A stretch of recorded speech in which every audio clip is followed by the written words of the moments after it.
Well-known novelist Richard Bausch once said, "A good story needs only a good storyteller." His quote seems to be true. But what makes a great story? What makes someone leave a theater satisfied? I'm sure it's the buttery popcorn or the diet soda, but what makes someone say, "That was a great story"?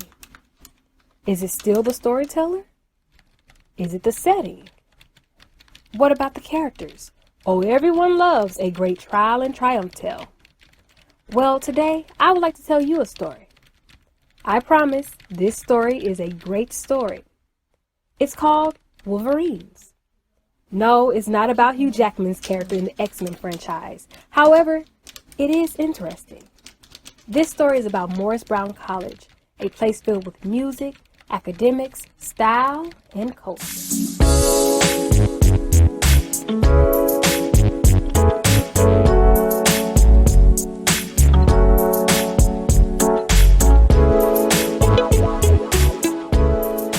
Chapter 1. The Foundation. Behind every college, there's a story, a history that has made the institution what it is today. So before there was a Morris Brown College, there was Bishop Morris Brown. Bishop Morris Brown was the second consecrated bishop of the African Methodist Episcopal Church from South Carolina. He was a revolutionary, a civil rights leader, a leader for his people. Although many black people were enslaved during his time, Brown and his family were a part of the free and elite population.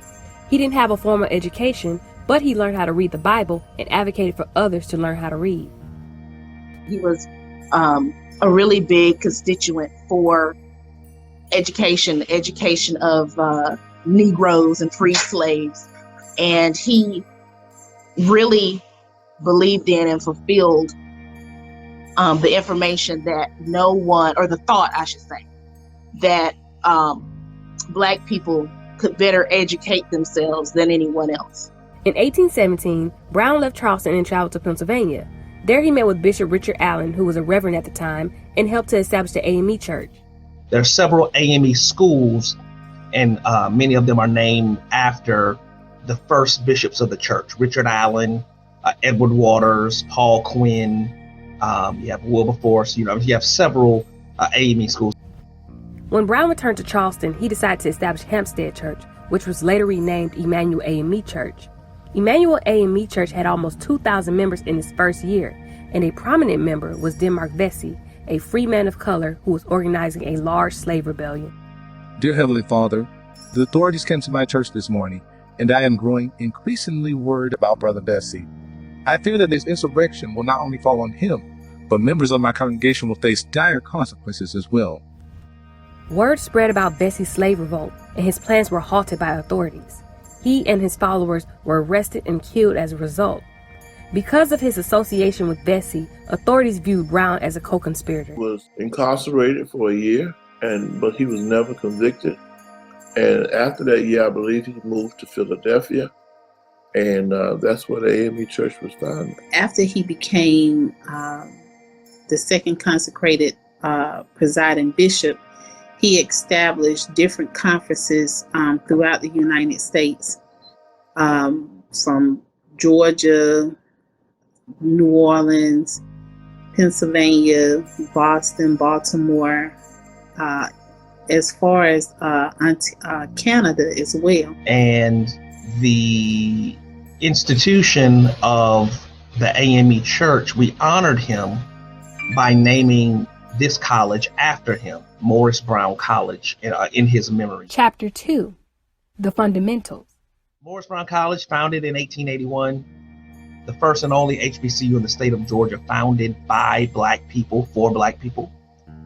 This institution came about after a group of trustee members approached Big Bethel AME Church here in Atlanta, and they asked the leadership of Big Bethel AME Church, could they use the church for classroom space? And as they were having the conversation, one of the trustees, Stuart Wiley, stood up and said, well, if we're going to allow Clark College to use our church for classroom space, why don't we just start our own college? And our founder, Bishop Wesley John Gaines, who's the pastor and was the bishop, said, you know what, with God's help, we will. And so they introduced the idea to the AME church at the conference, and thus the starting of Morris Brown College began. We were chartered back in 1885, started in 1881, officially chartered by the state of Georgia in 1885. In its earlier years, Morris Brown College had approximately 107 students. However, the enrollment increased by the decades. I began attending Morris Brown College in August of 1996. I transferred from Alabama State University, and I took a little time off from school. And so once I made up my mind, because I was torn between Morris Brown and Clark, and I just so happened to meet some people from Morris Brown, and that's what finalized my decision.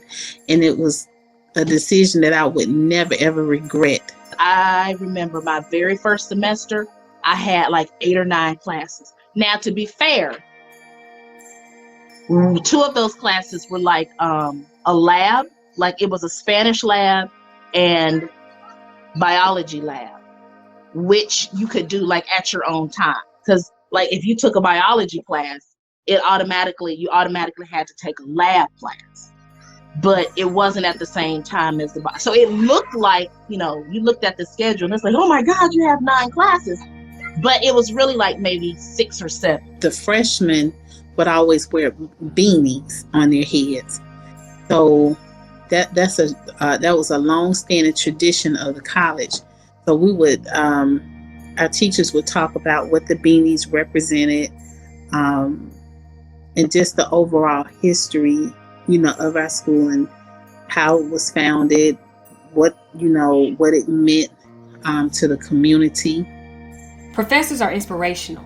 They teach hard life lessons and strive to bring out the best in their students.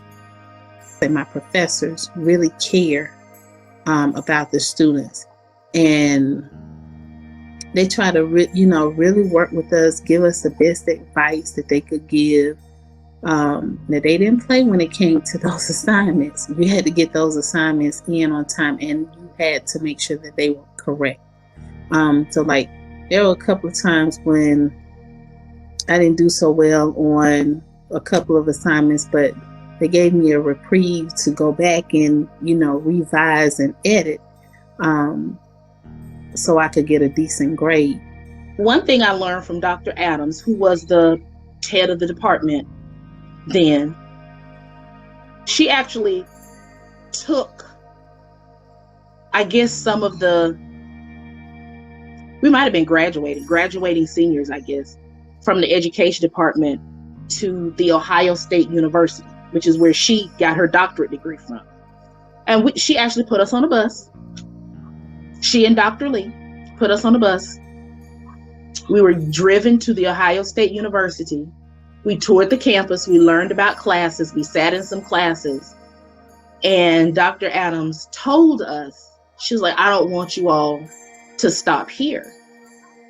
She was like, I don't want you to stop here. And I don't want you to think that, Georgia is the only place you can go to get an advanced degree. And she pretty much told us, she pretty much told us, if y'all want to make some money, if you want to have some money, you need to go, you need to get an advanced degree, and you need to do whatever it is you want to do. You don't have to just teach, because she does more than just teach. I love Dr. Anderson.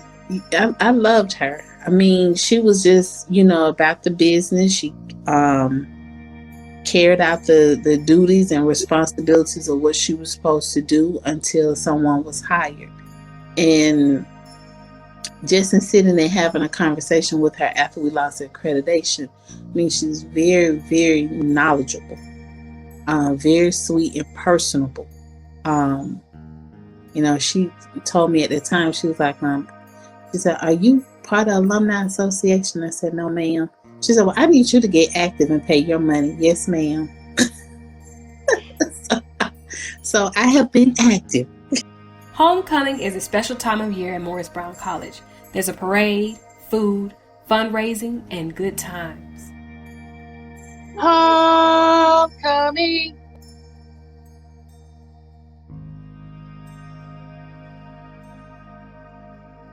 My most fond memories are the Morris Brown College homecomings because everything was different that week. Even the food in the cafeteria or in the dining hall was different that week. And just seeing that during homecoming, so many people would be there. The campus, it looked like a whole nother campus. It was covered with people. It was covered with food. It was covered with venues. It was covered with alumni that would, spoil the current students. Because like you would get a coupon from an alumni that said, this student is awarded, 2 free pizzas anytime during homecoming week, or you would get a gift card from, Macy's. So-and-so class of 1982 is gifting you, $100 to spend any way you wish at Macy's. Just different things like that. This year, I was just fortunate enough to go, and I saw more people than I have seen in a whole lot of time. But in the past, there was a week of activities. There was a football game, there was a parade. Morris Brown had the largest parade in the AU Center. Hands down, we had the largest parade. We had the best parade. Every fraternity and sorority will have some sort of fundraiser. Like this past homecoming, usually the Omegas have a Friday something, whether it's a fish fry, cookout, a party somewhere. Saturday, the Kappas might have something. Or they'll have a fundraiser on the yard. So everybody has an event during homecoming week, and the proceeds go to the school. Chapter 3, The Funk. To be honest, when you say Morris Brown, the first thing they say, somebody's gonna say something about the band.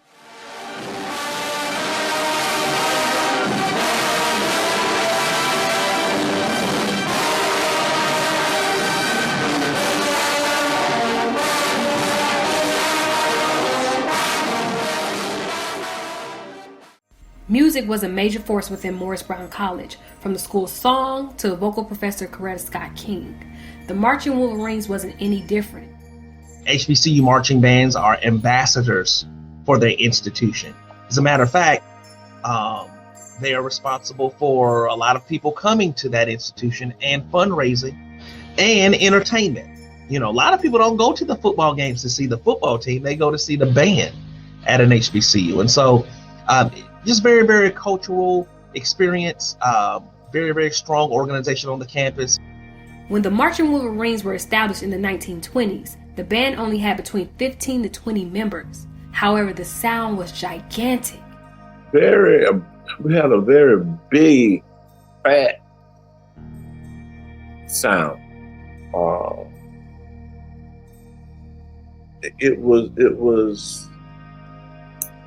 I've heard people say the Brown sound. That sound is dictated by who that arranger is and what his style is.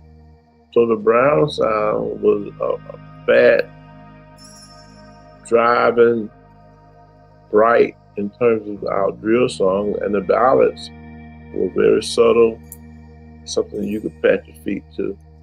In the early 1960s, the music department chairperson, Dr. G. Johnson Hubert, hired Mr. Cleopas Jones as the head band director. This propelled the band into stardom. Cleopas Johnson, that's who my mother named me after. His teaching style was pretty much after my drum majors and my assistant come through and, practice and get y'all lined up. When I step up front center, it shouldn't be no half stepping. He was a zero tolerance kind of guy. He didn't allow us to half step. We were always on point, especially with FAMU, Grambling, Jackson, Tennessee State.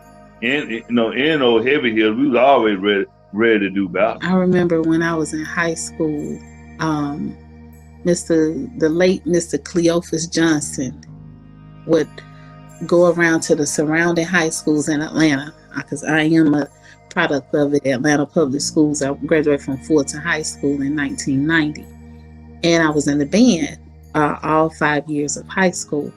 So he would come around to the schools on homecoming and will send a letter, because at that time we didn't have email, a computer use like that. So he would send letters out to, the band directors, say, hey, it's homecoming. We would like some of your students to come and march, participate, with the band program during homecoming. So when my band director put that out there, and I said, ooh, I think I want to do this. I just want to see what it's like, because I was, inspired. And I said, God, I want to, when I go to college, I want to be in a band. So I said, well, this would be a great way for me to see what it's like, marching with the college band. And it was very different. It was fun. I was so scared because everybody was much older and bigger than I was. But I had a great time. Due to Mr. Johnson's ability and influence, the Marching Wolverines went from a small band to having 300 members. Mr. Johnson was a head band director until his death in 1996. He was very deliberate. Whatever the lesson was, he made sure that he had done whatever it took to achieve, again, his goal in terms of what he wanted us to learn. And that he was not shy about it. This is what we're going to do. This is what you're going to learn. Let's go get it.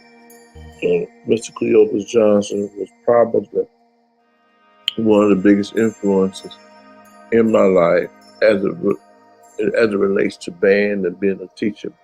Mr. Johnson's successor was one of his former students, Mr. Eddie Ellis. From elementary school to high school to college, it was band. And now I make a living doing it. So I enjoy it. It's not work. Mr. Ellis just has this knack for discipline with the students, the quality of sound, with the students. He was very funny. He was more or less like that father figure, with the kids in the band.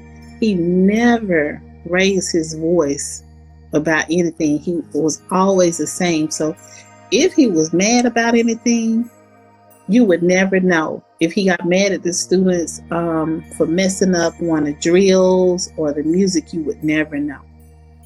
Under Ellis, the Marching Wolverines continued to grow, and in 2002, they received an opportunity of a lifetime. A lot of people who don't even know Morris Brown actually know Morris Brown, because that's an iconic movie. I mean, they still show that movie almost every day on TBS right now, 20 years later. And so that just lets you know how strong band culture at HBCUs is, and specifically Morris Brown.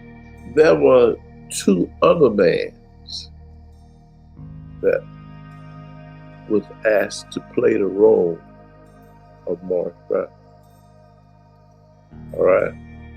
And those two bands, each one of them, whether this is a movie or not, we will never come in second to anybody, movie or not. Well, we had never been in a movie. Miss Adler, would you want to be in this movie? Yes, sir, we'll be in it. Boom. That's how it came about.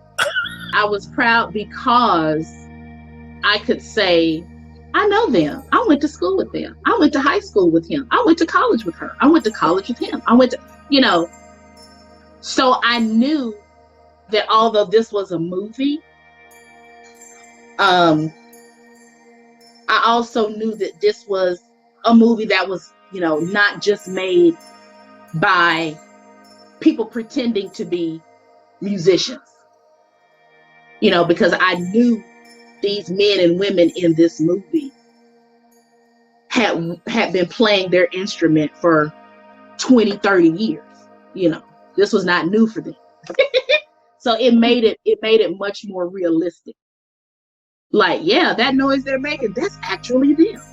I felt bad a little bit at first. I did, because the person who was playing the band director at Morris Brown, that's not me at all. The personality is not me, or you going around trying to get somebody to tell you what they're doing, trying to get somebody to transfer from their school to yours. That bothered me for a moment, but I learned to live with it. Was just a film, and it did a lot for HBCU fans. A lot of bands, those that didn't participate, they may not agree.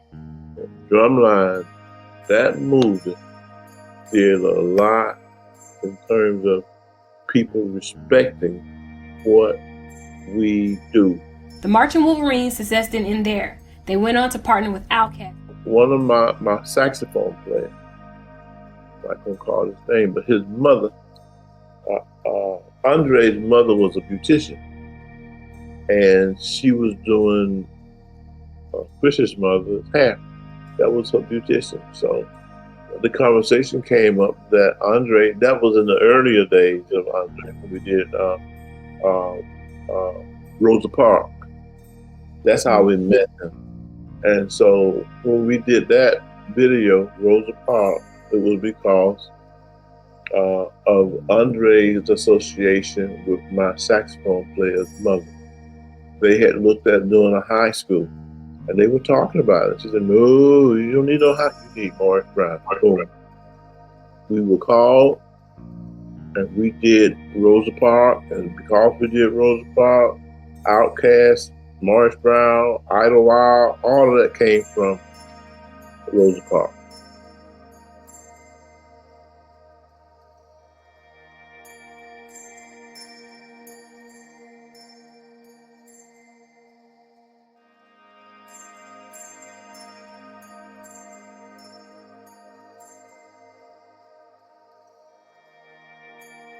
Dizzy Gillespie, because I was in the band, I was able to see the Count Basie Orchestra.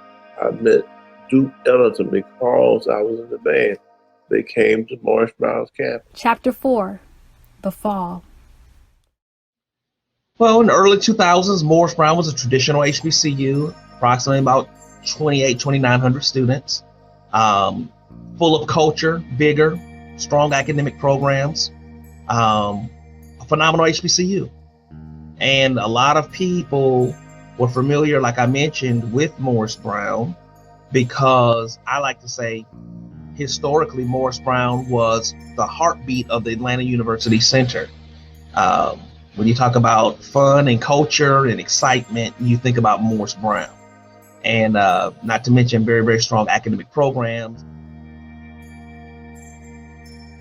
New this morning, the Southern Association of Colleges and Schools has revoked Morris Brown College's accreditation due to financial mismanagement and staffing issues. This makes sense. Like, what just happened here? You know, because I think everybody was like, okay, well, hopefully we can bounce back. We can rectify the situation. And I think everybody was very puzzled as to how is it that we couldn't bounce back from this? What is it that needed to have been done to help the school from losing its accreditation? That was a hurtful thing. And you know, people poked fun at Morris Brown over the course of the years. You know, talked about the school real bad. I thought we had made a lot of progress. I think. But the progress that I thought we was making may have come back to haunt us, because in the early 2000s, we had more students than we ever had at Morris Brown. I think they had about 3,500. I didn't know that we were having a problem. I'm thinking, look at all these students that we had. But for me, that's how it was. You know, other than that, we had moved up to we were thinking about moving up in Division I as relates to athletics.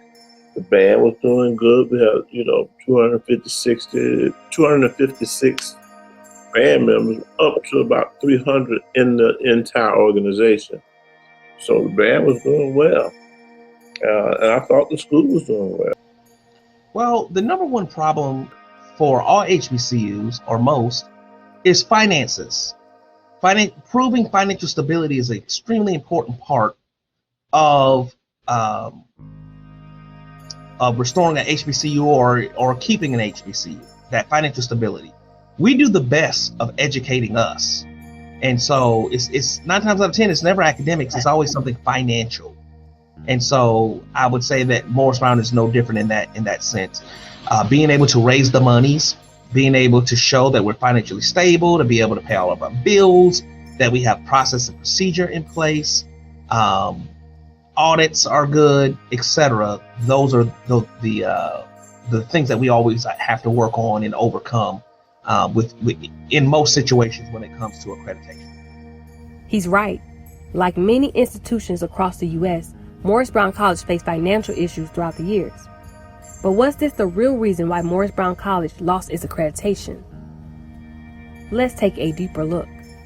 In the early 1900s, Morris Brown College's enrollment was growing, the students and faculty were thriving, the institution was expanding so much that it received a state charter around 1912 and became Morris Brown University. This was great because it established a seminary and 2 satellite branches. However, after becoming Morris Brown University, it appeared the institution was overwhelmed with this expansion. Due to financial practices, the institution was forced into bankruptcy in 1928. As a result, Morris Brown University went back to its original name, Morris Brown College, and lost the 2 satellite branches. Later that year, Morris Brown's 7th president, Dr. William A. Fountain Jr., made it his mission to bring organization to Morris Brown College. In the 1930s, he convinced donors to make more contributions to the institution and leased former Atlanta University buildings such as Stone Hall, which was later renamed Fountain Hall. However, in 1950, Fountain resigned due to accusations of financial improprieties, and Dr. John H. Lewis became president a year later. He established science labs and a language department. During Dr. Frank Cunningham's and Dr. John A. Middleton's presidencies in the 1960s, Morris Brown College continued to expand. A student union building was also established. I remember that most of the newer buildings, that's at Morris Brown, Dr. Middleton, they were built under his tenure. The gymnasium, the dormitories, the student union building, all those was built under the tenure of Dr. John Middleton. However, in 1973, the college left the Atlanta University Center due to disagreements on reorganization.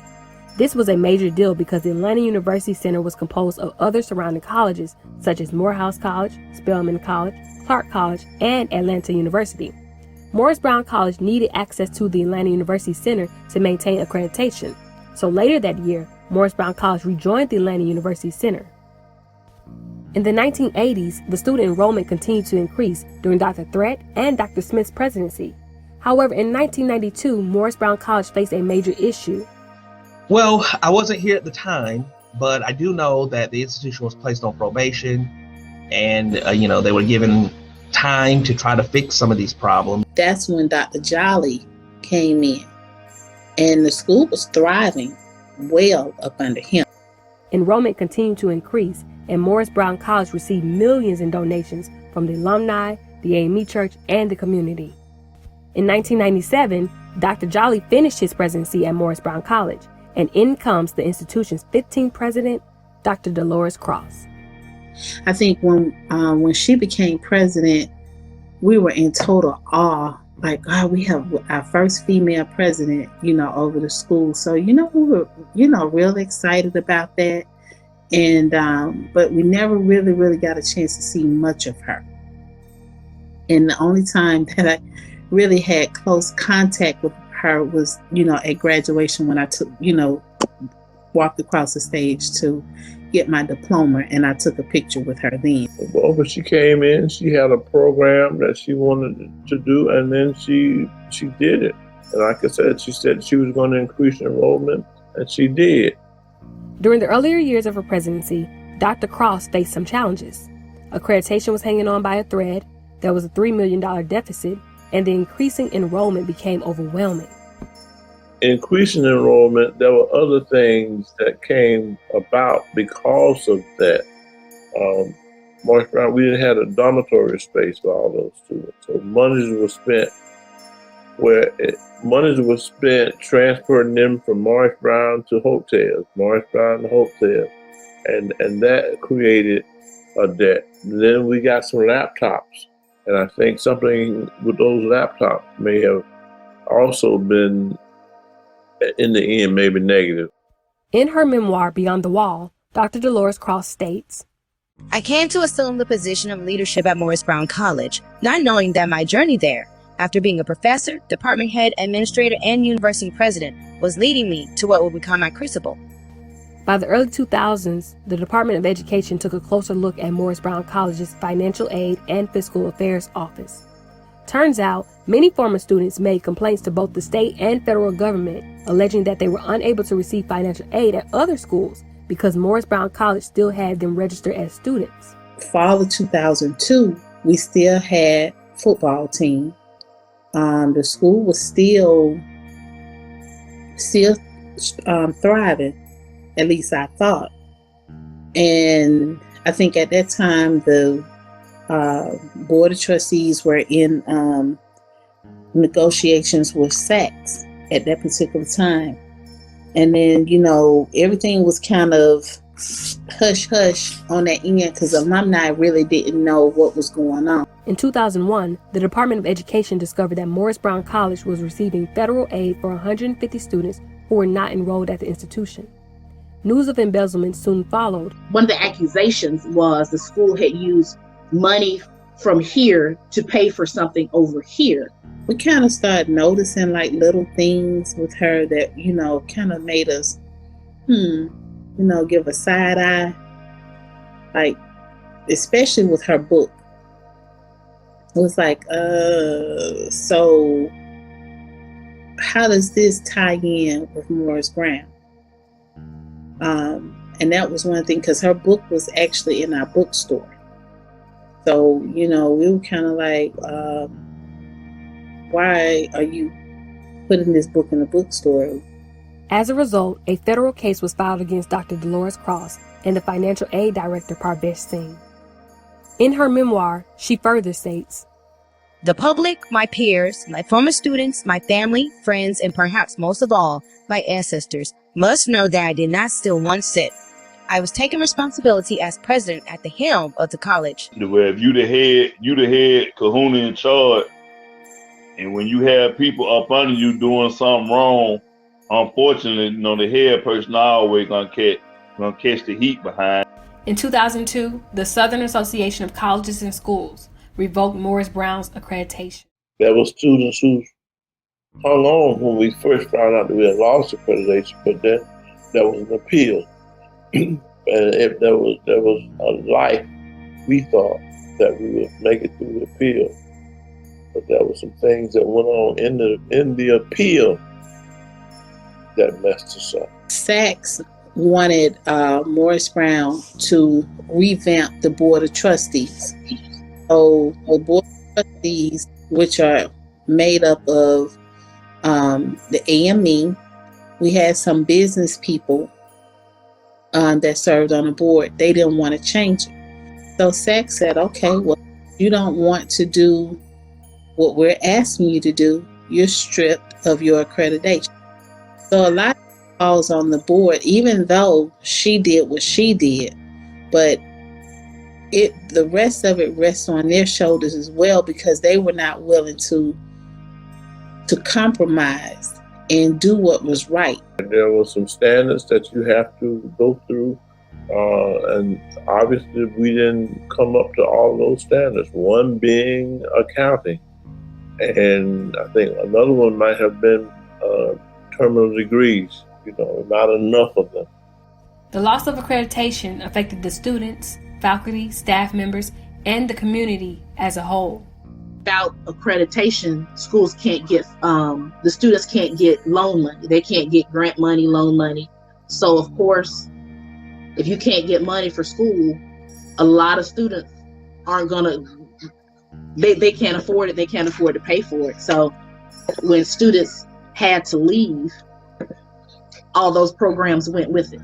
I knew a lot of people that were still there after I left, they had to transfer to other schools. Some of those schools were willing to take some of the credits. Some schools were not at that particular time. So you had a lot of people that already had invested 3 years of college at Morris Brown and pretty much had to start all the way over. Businesses that were in the immediate area went out of business or they moved.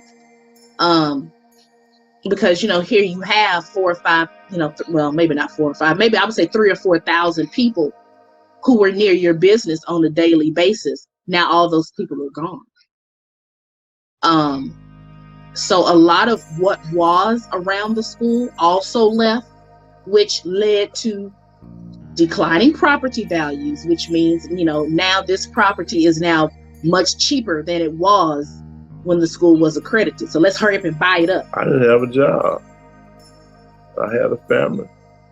And I lost my job because we lost accreditation. So I had to find something else to do, feed my family. And I'm sure that was the posture of everybody, faculty, staff, administration, students, that affected them.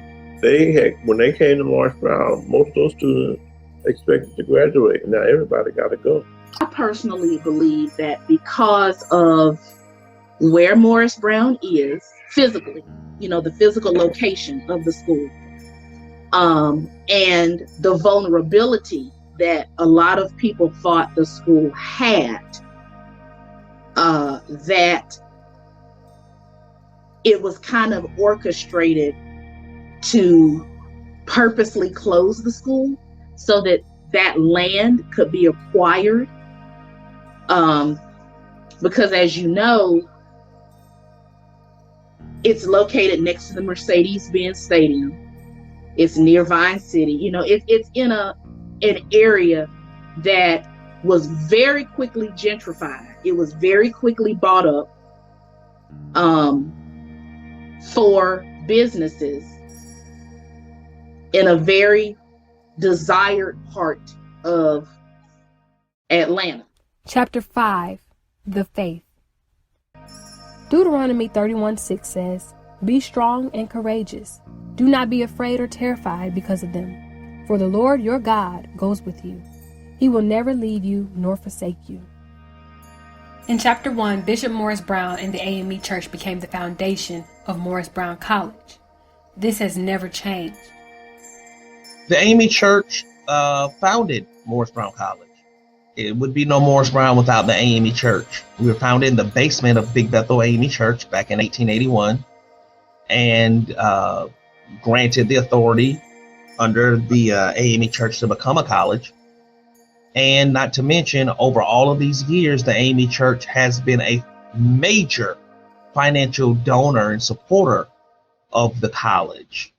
And so I say right now that there would be no Morris Brown College today if it were not for God, the AME Church, and the alumni. People still respect the fact that our school was founded by AME bishops.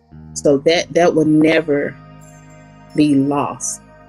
If you type Morris Brown College into a search engine, then you will see this image of a building. If you look at Morris Brown College's yearbooks, then you will see this image of the same building. This building is Fountain Hall, which has been mentioned throughout this whole documentary. Fountain Hall is a structure here on the campus of Morris Brown College. Back when it was built, it was Atlanta University. But Fountain Hall, which back then was known as Stone Hall, is a structure here on the campus that was built in 1882. The building is a national landmark as of 1975. On the third floor of the building was the office of Dr. W.E.B. Du Bois, a very, very strong thought leader during that time, the first African American to receive a PhD from Harvard University. He taught here on the campus of Morris Brown, which is now Morris Brown College, but then Atlanta University. And he wrote in that building, The Soul of Black Folk, which is a very strong academic credential, so to speak, in which the condition of Black people and academic thought was written right here on our campus. So Fountain Hall, for many, many years, has been classroom space for us. Our chapel was in Fountain Hall. Many fraternities and sororities joined, had their events in there, social events for the community. Just a place that folks who came through the halls of Morris Brown College are very, very familiar with. It is a part of our history and our culture. As a matter of fact, our school logo is a depiction of Fountain Hall rooftop, right?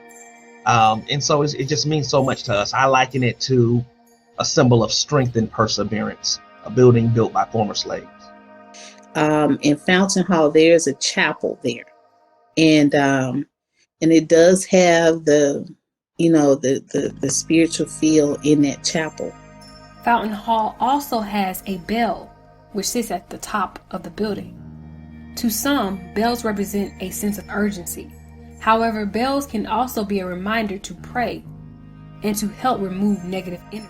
It will ring. I don't know if that bell would ring on the hour and on the half hour, but it would ring. And I don't know if it would ring like if it's 1 o'clock ding or 2 o'clock ding ding, but it would ring every so often. Since Morris Brown College has this solid foundation in faith, the institution will never die. A family that pray together, stay together. And we all prayed, and we all believed, and we kept the faith.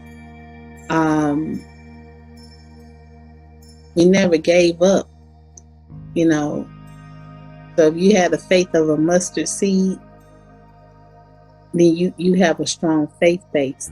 And I think and we all had the faith of a mustard seed, that we knew that one day Morris Brown would come back.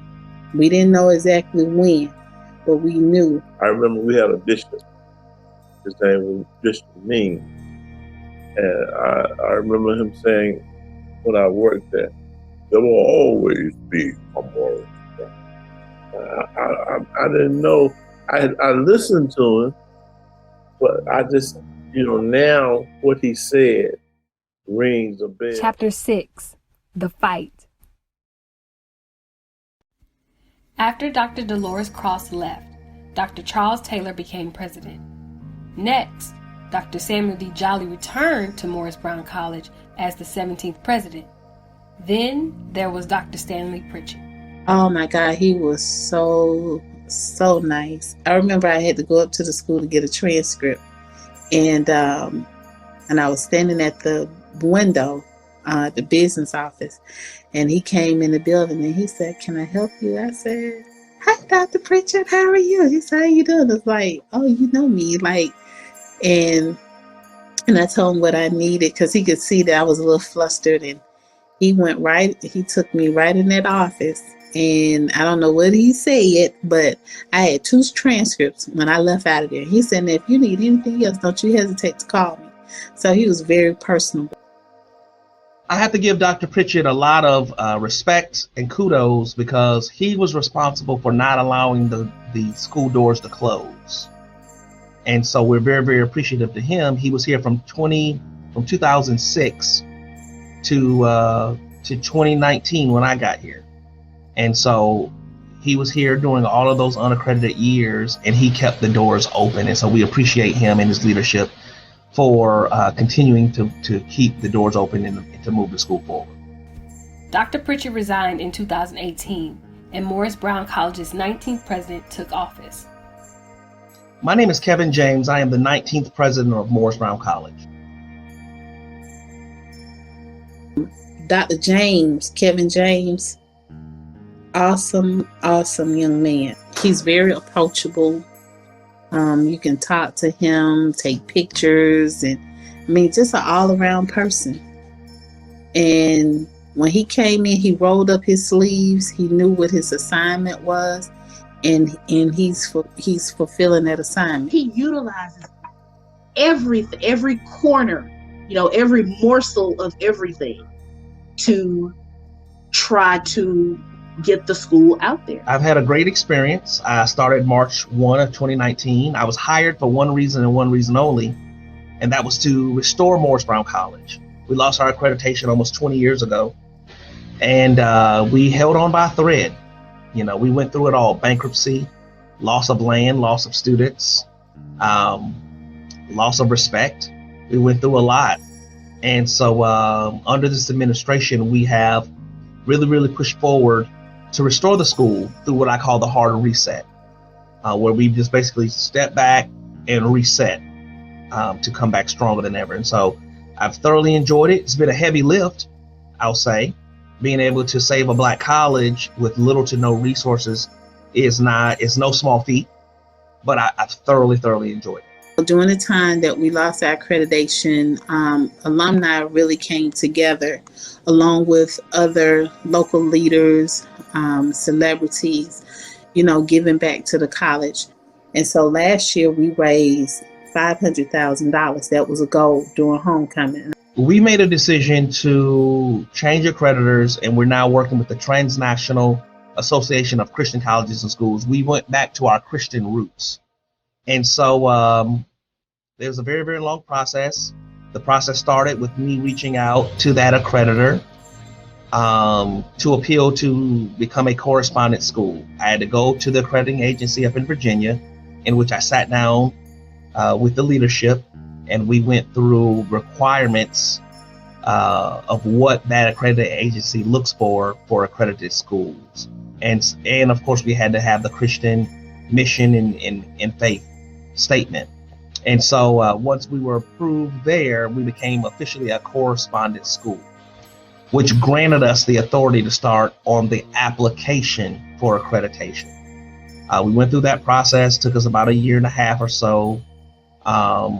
We submitted the application, and in November of 2020, our application for accreditation was approved, which meant they would then send a site team to Morris Brown College to stay with us for a week to confirm everything that we said that we were in that application. So they stayed here for an entire week, went through everything A to Z, our academic programs, our learning outcomes, our catalogs, our publications, our faculty, our staff, our finances, our facilities, everything A to Z.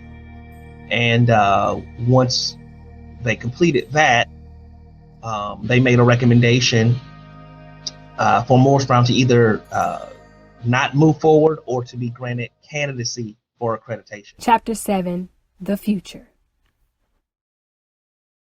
New tonight. After nearly 20 years of determination and hard work, Morris Brown College is now a candidate for accreditation. Oh, I was so excited. Only thing I was just waiting to hear was that we got the accreditation back. Because when he said that he was applying for it, and I was like, okay. And I was like, oh, I know we're going to get it. And I think that was a consensus of everybody that we were going to get it. So when they made that announcement, I know it was plastered all over my Facebook page and Instagram too. We were granted candidacy for accreditation on April 13th of this year, which basically means that under the application as well as the professional judgment of the evaluation team, that we had met all requirements that are synonymous with quality and providing strong student services. And so we were granted that candidacy this year. We are now starting the process on completing our self-study to now move from candidacy to full accreditation. I actually could not believe it. I couldn't believe that after all these years, within 2 or 3 years' time, we were able to get that. So I was very, I wasn't shocked. I was relieved, like, finally. I was so happy. I said, finally, so very happy that they were a candidate, and now our students could receive financial aid, and we could get back to the business of educators. I want to see Morris Brown College, a very strong historical Black college that has phenomenal academic programs, phenomenal faculty, phenomenal student services, phenomenal programming, and create phenomenal graduates that go out into the world to do great things in the workforce or go on to graduate school. We don't want to just be a top HBCU, we want to be a top higher education institution. And so Morris Brown, we're on track to do that.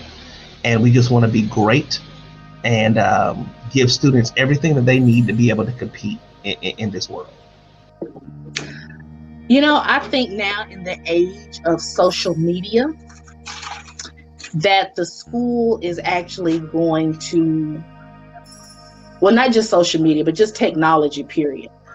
I'm really thinking that within maybe 5 to 10 years' time, I'm going to say that enrollment will probably be double of what it was at its highest peak, because I know they're going to be online classes, as well as probably, well, we'll probably have online classes before we have a large amount of on-campus classes.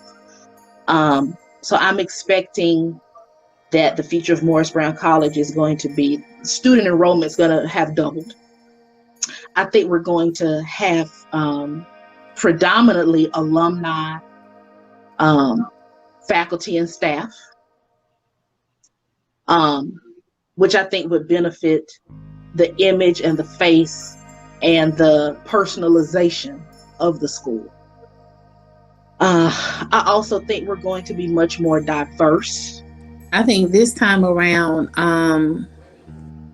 considering the fact that we lost our accreditation 20 years ago, I don't think the Board of Trustees will put us in a situation where we would go back down that road ever again. And making sure that they're doing what they're supposed to do. And then with the Alumni Association being strong and pushing for certain things, you know, to make sure that the schools stay afloat. We don't want to see that ever happen again. I think Morris Brown has a bright future as long as we keep the books in order and the county in order. Being a haven for all hungry souls is one of our strongest traditions. What that means is basically a line from my alma mater, a haven for all hungry souls. And basically what that means is we have traditionally been an institution of access. If you want to come. Morris Brown College has experienced both hardships and success, and the 140-year-old institution is still standing. It's motivating to see the alumni, the AME Church, faculty, and staff persevere through everything that's been thrown at them.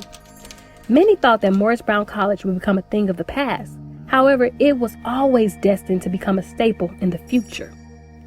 After finishing this documentary, you're probably still wondering, what makes Wolverines a great story? Well, good stories have an ending. That's why they say, the end. However, great stories like Wolverines never really end. Let's just say, to be continued.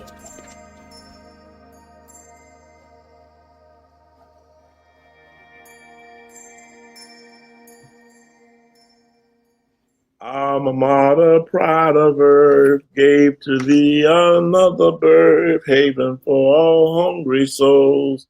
Feeding them shall be our goal. Ever let thy banner be, emblem of the brave and free, a welcome true to everyone, until thy work is done. Hail to thee, maker of men, honor to thee once again. Sacred truths on firmest ground. Hail to thee, dear Morris Brown. To thy precepts praise accord. To them may we e'er be bound. And bow and thank the gracious Lord for dear old Morris Brown.